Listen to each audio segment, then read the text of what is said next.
भाभी आप मुझे आलू कचौड़ी तुरंत बना के दीजिए और आम की चटनी पुदीना डाल के बना के ले आइए। दीदी खाना तो सारा बन गया है, ये पूछने नहीं आई हूँ क्या खाना बन गया है कि नहीं बन गया है। हम जो कह रहे हैं वो सुनिए। आप आलू कचौड़ी बनाइए और आम की चटनी और पुदीना डाल दीजिएगा उसमें। लेकिन दीदी खाना बन गया है ना, शाम को बना देंगे आलू कचौड़ी, अभी क्या जरूरत है। तो आप मुझे बताएंगे क्या कि मुझे जरूरत है कि नहीं जरूरत है। जो कह रही हूँ सुनिए, इस घर में वही होगा जो मैं चाहूंगी, समझ गई। मुंह मत देखिए, तुरंत बनाइए आलू कचौड़ी। ठीक है दीदी बना के दे रही हूँ। और हाँ, अपनी मम्मी से फोन पे पंचायत मत करने लगिएगा, तनी भी कॉमन सेंस नहीं है। पूरा खाना बन के तैयार हो गया है, आ गई महारानी, आलू कचौड़ी खाएंगी और आम की चटनी बना दीजिएगा पुदीना डाल करके। क्या मम्मी तुम बार बार फोन कर देती हो, मेरे पास समय नहीं रहता है कि तुमसे बात कर पाए। अरे बिटिया दिन भर पहाड़ तोड़ती रहती हो क्या। हाँ मम्मी पहाड़ी तोड़ रहे हैं, दिन रात भोजन बना रहे हैं, सबकी पेट पूजा कर रहे हैं, सबकी फरमाइश को पूरी कर रहे हैं, समझ गई। हाँ बिटिया समझ गए, तुम बहुत अच्छी हो। तारीफ मत करो मम्मी, हमको नहीं अच्छा लग रहा है। अच्छा ये बताओ तुम्हारे ससुराल में सब लोग ठीक है ना, तुम्हारे सास ननद देवर सब लोग कैसे हैं। सब प्रसन्न है, सब लोग बहुत खुश हैं। और कुछ। अरे बिटिया तुम तो सीधे में कोई जवाब ही नहीं देती हो। तुम्हारी ननद की शादी तय हुई कि नहीं हुई। अभी नहीं तय हुई मम्मी, उनको कोई लड़का अच्छा नहीं मिल रहा है। अपनी ननद की वजह से ही तो परेशान है, जानती मम्मी। सारा खाना बन जाएगा फिर एक नई फरमाइश लेके आ जाएंगी कि ये बनाओ। तो बहुत गुस्सा आता है मम्मी, बहुत ज्यादा, हमेशा सास से लगाती बुझाती हैं। और जानती हो मम्मी, हम और मेरे हस्बैंड जब बातचीत करते हैं ना तो मेरी बड़ी ननद कान लगा के सुनती है और सारी बातें मम्मी जी को लगा देती हैं, सुना देती हैं, बता देती हैं। ये तो बहुत ही गलत आदत है मम्मी। पता नहीं कब उनकी शादी होगी और शादी हो जाए, चली जाए ना, तब मुझे सुकून मिलेगा, वरना समझ लो मम्मी उनके रहते मुझे सुकून इस घर में कभी नहीं मिल सकता है।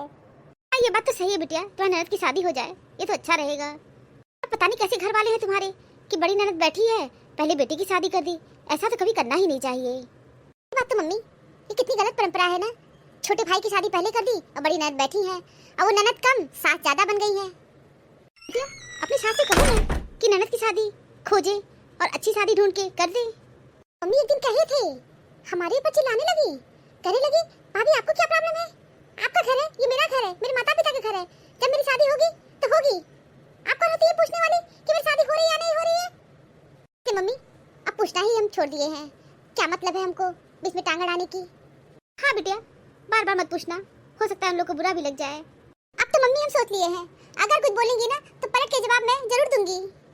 बिटिया लड़ाई झगड़ा मत करना, तुम्हारी ननद है, आज है कल चली जाएंगी। अरे छोड़ो मम्मी, जब जाएंगी तो जाएंगी, अभी तो मेरी खोपड़ी पे तबला बजा रही है, शादी होगी तब जाएंगी, अभी तो शादी ही नहीं हो रही है, बुढ़ाई जा रही है, अभी तो शादी ही नहीं मिल रहा है। और जानती मम्मी मेरी सास अपनी बेटी को कोई तमीज नहीं सिखाई है, 9-10 बजे सो के उठती है और कभी कभी तो मम्मी 11 बज जाता है, उठती ही नहीं है। क्या तुम्हारी ननद 11 बजे सो के उठती है। हाँ मम्मी 10-11 बजे से पहले वो उठती ही नहीं है। मम्मी मैं एक दिन अपनी सास से बोली कि मम्मी जी दीदी को कह दिया करिए कि सुबह उठ जाया करिए, सुबह उठना तो जरूरी होता है ना। तो मेरी सास बोली ठीक है उठेंगी ना, जब शादी हो जाएगा तो उठ जाएंगी, यहाँ मैका है सोने दो।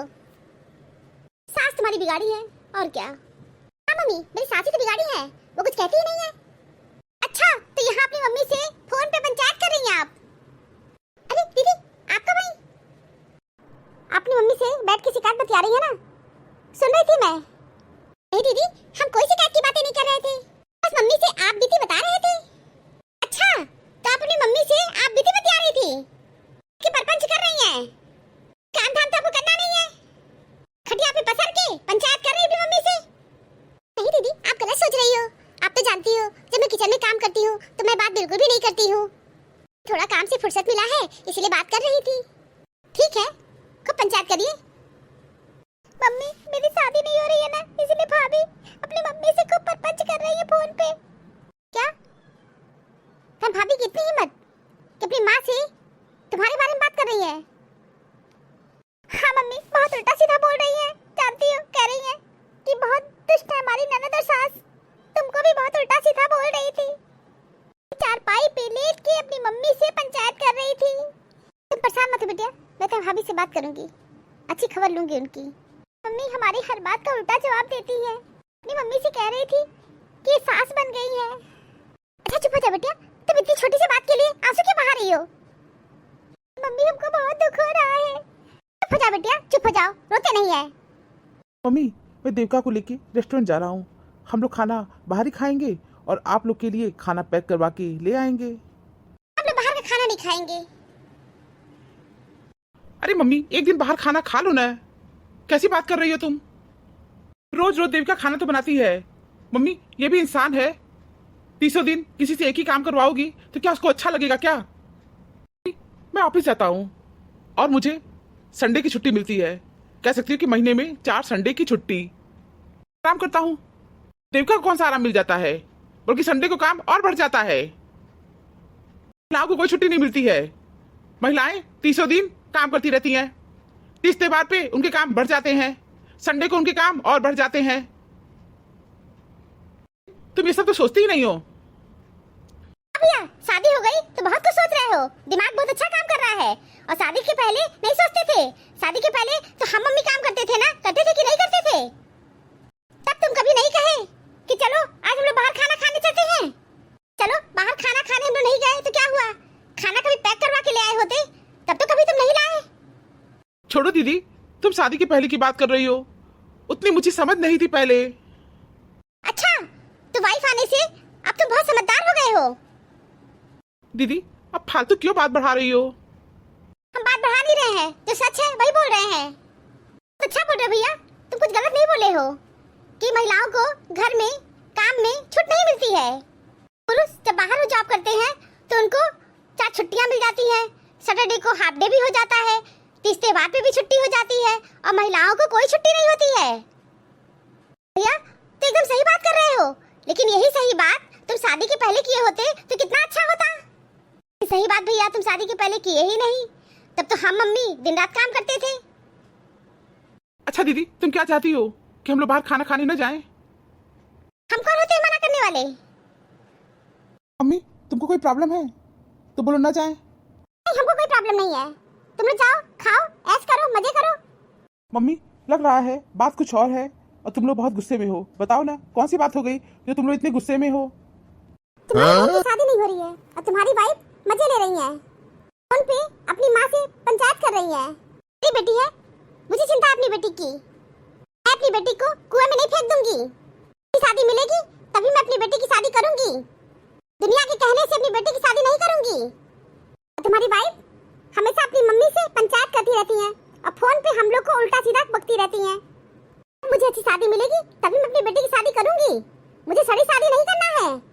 दुनिया की परवाह नहीं करती, मुझे जो सही लगेगा मैं वही काम करूंगी। बेटी के लिए जो सही होगा मैं वही काम करूंगी। तुम्हारी वाइफ कौन होती है मेरी बेटी के बारे में बात करने वाली? नहीं मम्मी जी, हम कोई बात नहीं कर रहे थे। झूठ क्यों बोल रही हैं? कर तो रही थी बात आप। क्या दीदी, हम आपका क्या बिगाड़े हैं? आप आधा अधूरा सच मम्मी जी को क्यों बता रही हैं? बस हम घर की आप बीती बातें कर रहे थे, हम आप लोग को उल्टा सीधा कुछ भी नहीं कह रहे थे। अच्छा दीदी तुम कान लगा के बात सुनती हो क्या?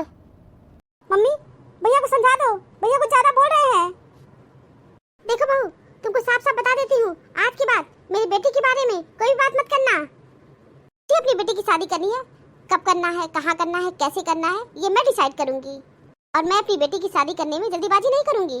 मुझे कोई सड़ी शादी नहीं करना है। इंसान के साथ पूरी जिंदगी बिताना होता है।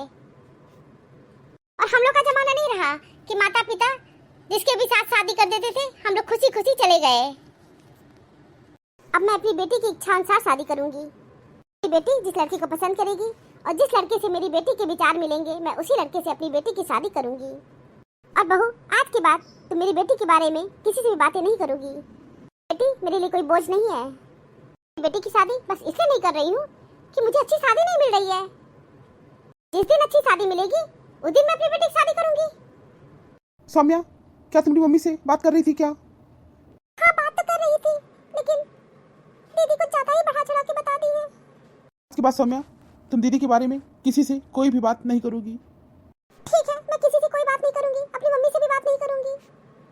हाँ सौम्या बहू, आज के बाद तुम मेरी बेटी के बारे में किसी से कोई भी बात मत करना। बेटी मेरे लिए बोझ नहीं है, बेटी मेरी शान है।